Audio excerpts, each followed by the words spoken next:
This is the story of the quiet tragedy that occurs when a mother decides which of her children is the sun and which is merely the shadow, and how sometimes fate has a cruel way of forcing us to look directly into the damage we've caused, even if it's decades too late. If you grew up feeling like you were always operating on a diminished capacity, always needing to prove your value while the person next to you simply existed to receive praise, then stop scrolling, because this story is yours too. It's the story of Sarah and her brother Ethan, and the mother who built a fortress of love around one while leaving the other exposed to the elements.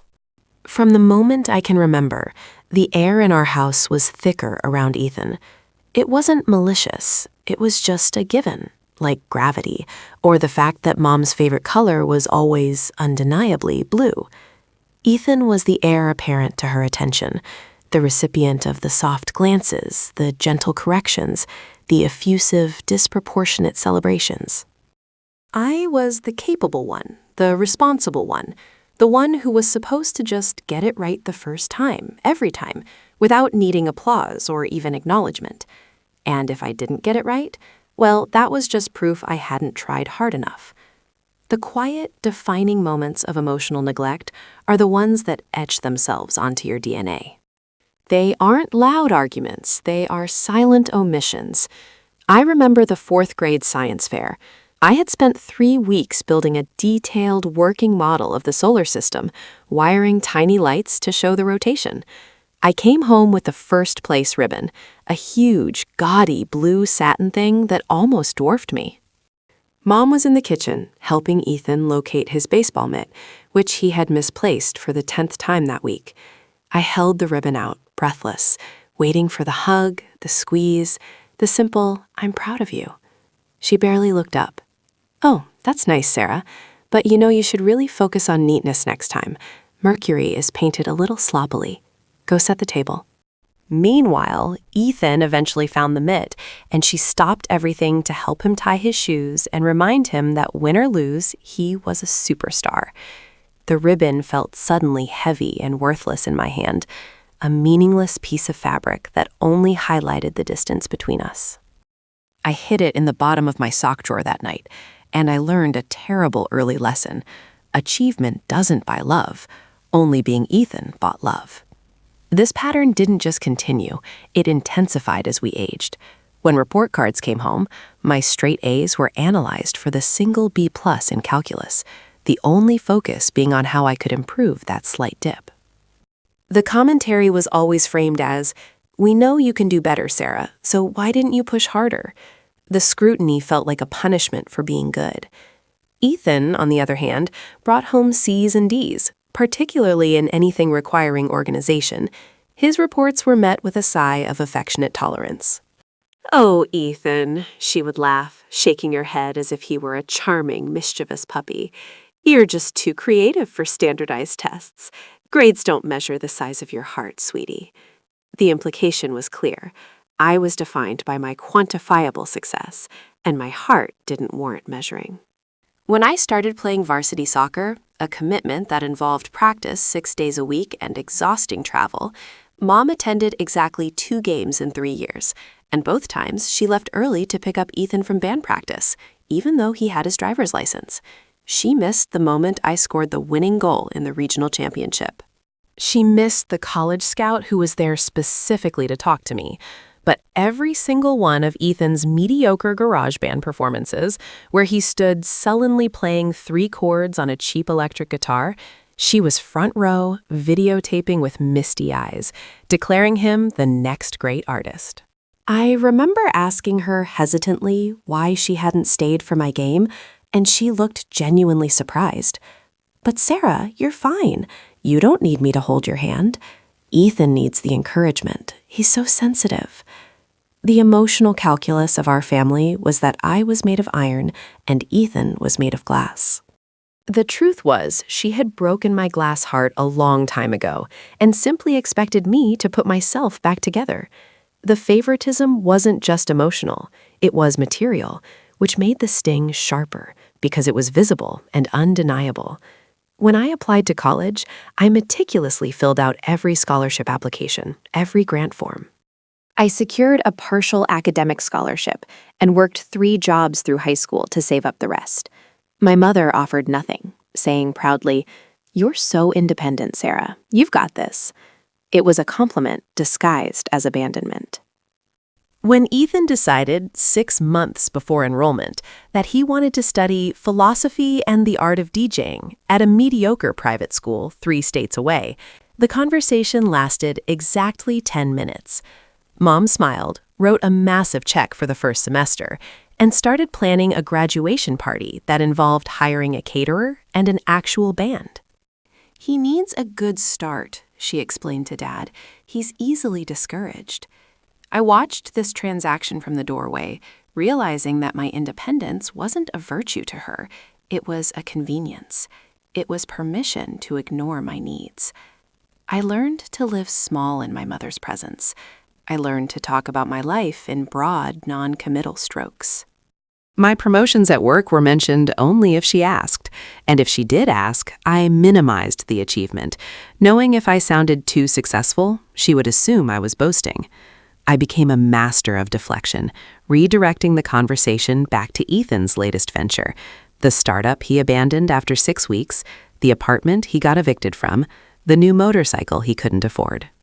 It was safer there, in the quiet shade of her attention focused elsewhere. I kept 1,000 miles between us geographically, a purposeful, necessary buffer. I would visit for Christmas and Thanksgiving, playing the role of the competent, slightly detached daughter, the one who handled the logistics and the dishes, the one who never needed anything. It was a performance I mastered perfectly, and it preserved the fragile piece of my own sanity.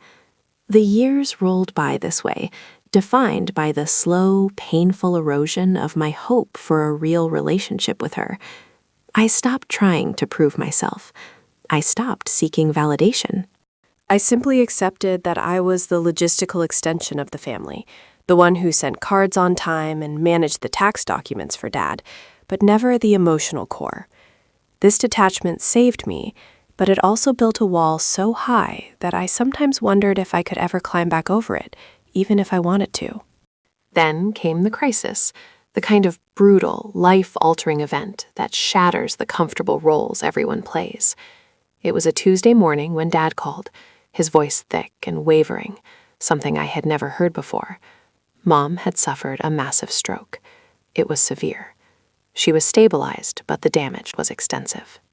The right side of her body was paralyzed, and her speech was severely impaired, slurring and broken, making it difficult for her to form complex thoughts, let alone complex criticisms. I flew home immediately. The smell of the hospital, the constant beeping of the machines, the shocking sight of my vibrant, demanding mother, reduced to a fragile, dependent patient. It was terrifying. But the terror was quickly replaced by a cold, sharp irony. Ethan, the golden boy, the one who had always received the lion's share of her emotional and financial investment, fell apart immediately. He couldn't handle the stress. He needed his own space. He needed to process. He came to the hospital once, cried dramatically for 10 minutes, and then spent the rest of the week claiming he had to work from home, only to be caught by my father drinking beer and playing video games when he was supposed to be running errands. The glass child shattered immediately under real pressure. And me? I, the daughter of iron, the capable one, stepped into the role she had always assigned me. I moved into my parents' home. I dealt with the insurance paperwork, the physical therapists, the nurses, the daunting logistics of converting their house for accessibility. I slept on the uncomfortable pull-out couch in the study and spent 12 hours a day in the rehabilitation center, learning how to feed her, bathe her, and help her relearn how to swallow water.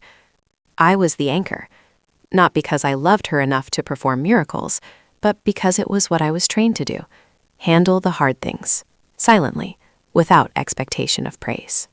It was during the grueling, humiliating process of rehabilitation that the decades of unspoken resentment began to rise. Every time I had to maneuver her weakened body, Every time I had to patiently wait for her to struggle out a single slurred word, I was confronting the woman who had dismissed my achievements and minimized my existence. And she, for the first time in her life, was utterly vulnerable before me. She couldn't criticize my posture, she couldn't pivot the conversation to Ethan, she couldn't even raise her right hand to push me away. One afternoon, about 3 weeks in, we were alone in her hospital room. I was helping her change into a fresh gown, a task that required careful lifting and adjusting of her dead weight. The effort was physically demanding, and the silence in the room was heavy, broken only by the rhythmic whisper of the oxygen machine. As I gently pulled the pillow out from under her head, she winced slightly, and I paused. "Are you hurting, Mom?" I asked, my voice flat, professional. She tried to answer. Her lips worked furiously, the effort exhausting to watch. Finally, a broken sound came out. "Ethan." My heart, which I thought had become completely calcified, twinged. Even now, even when she was broken, dependent, and alone with me, the responsible one, her mind went immediately to him. I finished changing the gown and tucked the blanket around her. I sat down heavily in the plastic chair, rubbing my temples. I was exhausted, depleted, and utterly enraged by this final, pathetic reaffirmation of her favoritism. "Ethan is fine, Mom," I said, and the tone of my voice was dangerously neutral. "He called 10 minutes ago to say he was too tired to visit today. He said the traffic stressed him out. He sends his love. I, on the other hand, am here. I'm the one who slept 3 hours last night because I had to argue with the insurance company about your physical therapy coverage. I'm the one cleaning up your messes now, just like I always cleaned up his." The silence that followed was different. It wasn't the usual dismissive silence I was used to. This was a silence filled with the weight of her inability to defend herself. She stared at me. Her left eye, the functional one, filled quickly with tears, but they didn't roll down her cheek. They just pooled, magnifying the sadness in her gaze. She was trapped, forced to receive the truth I had carried silently for 30 years. I couldn't stop. The floodgates opened, not with a rush of screaming, but with a quiet, devastating catalog of pain. "Do you remember the day I won the high school science award, Mom? The big one, the scholarship prize. You told me I looked tired and needed to lose 5 pounds. Ethan had just failed his driving test for the 3rd time that week, and you spent the whole evening holding his hand, telling him he was too brilliant for roads. That night, I threw my certificate in the trash. I decided right then that if success made you push me away, I would never value it again." I paused, watching her face. She tried to lift her good hand, a small, shaky gesture of distress. "Do you remember when I got the job offer across the country? The one that changed my life? I called you first, hoping, praying for just a single word of genuine excitement. You said, 'That's awfully far, Sarah. What if Ethan needs you to come home and help him move next month?' You never saw my job as an achievement. You saw it as a potential inconvenience to Ethan's comfort." My voice started to crack. This wasn't catharsis. It was an autopsy of our relationship. "I spent my entire childhood performing for your approval, Mom. I was the perfect student, the perfect athlete, the perfect daughter who asked for nothing. And what did I get for my perfection? Emotional homelessness. I was homeless in my own house, always looking through the window at the warm, well-lit room where you and Ethan were sharing the fire. I learned that my self-sufficiency wasn't celebrated. It was penalized. It was your reason to look away." The tears finally broke free from her eye, tracing a wet, shining line down her paralyzed cheek. Her lips struggled again. I leaned close, bracing myself for the inevitable excuse, the deflection that she wouldn't even be able to articulate properly. She managed to say 3 syllables, slow, painful, and agonizingly honest. "I was wrong. The words hung in the sterile air. Not a defense, not an excuse about her own difficult childhood or the stress of raising 2 children. I was failed. I blinked, stunned. It was the first time in my life I had ever heard her admit to being wrong about anything related to me. She tried again, the effort causing her to gasp slightly. I was scared. Scared of what, Mom? I asked softly. She looked directly into my eyes, and in that moment, she wasn't the critical mother. She was just a frightened, broken woman. I thought Ethan needed me to be strong. You were already strong. I thought you didn't need my love. The realization hit me with the force of a physical blow. Her neglect wasn't a punishment for my failure. It was a consequence of my success. She had misread my competence as imperviousness, believing that because I could stand on my own, I didn't need the foundation of her affection. She had poured her resources into the weak vessel, neglecting the sturdy one until it became hollowed out. The irony was unbearable. I wasn't born strong. I had been forced to become strong because her love was conditional and always directed elsewhere. I didn't forgive her in that moment. Forgiveness is too complicated, too heavy for a hospital room. But I understood her.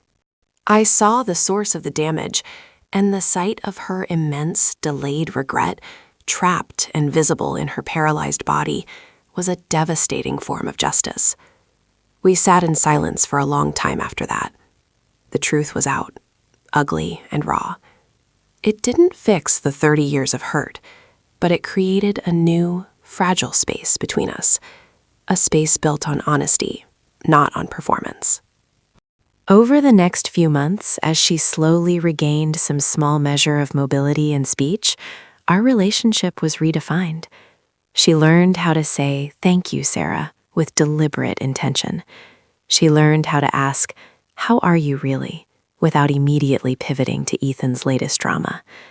And I learned that regret, when it finally arrives, doesn't always bring immediate redemption. Sometimes it only brings the painful clarity of what was lost. We will never be the close mother and daughter I once dreamed of, but we are now, finally, honest with each other. The cost of her lesson was immense, the potential loss of her life, the pain of confronting her own mistakes while physically debilitated, and the permanent scarring of her eldest child. That's the heavy toll of delayed regret. It never comes softly, and it rarely comes early enough to fully repair the damage. It comes when you are most vulnerable, forcing you to see the world through the eyes of the one you neglected, and it is a crushing burden. So, if you are struggling with a relationship defined by emotional imbalance and silent suffering, know this: your strength is a beautiful, hard-won thing, but never let anyone mistake your ability to survive for a lack of need. Your mother's blindness is her failure, not yours. Sometimes the only true healing comes when the person who caused the damage finally, agonizingly admits they were wrong. This isn't just my story. This is the reality for so many of us who grew up in the shadow of a golden sibling. If any part of Sarah's life resonated with the ghost of your own childhood, please share your thoughts below. What was the moment you realized your self-sufficiency was actually being penalized? We need to hear those stories. Let us know in the comments how you found your own light when your parent forgot to turn theirs on for you. Your vulnerability helps us all heal. And if you're still watching, please hit that like button and subscribe, because in the next video, we're going to talk about the guilt of finally walking away from that broken relationship, even when the person who broke it is begging you to stay.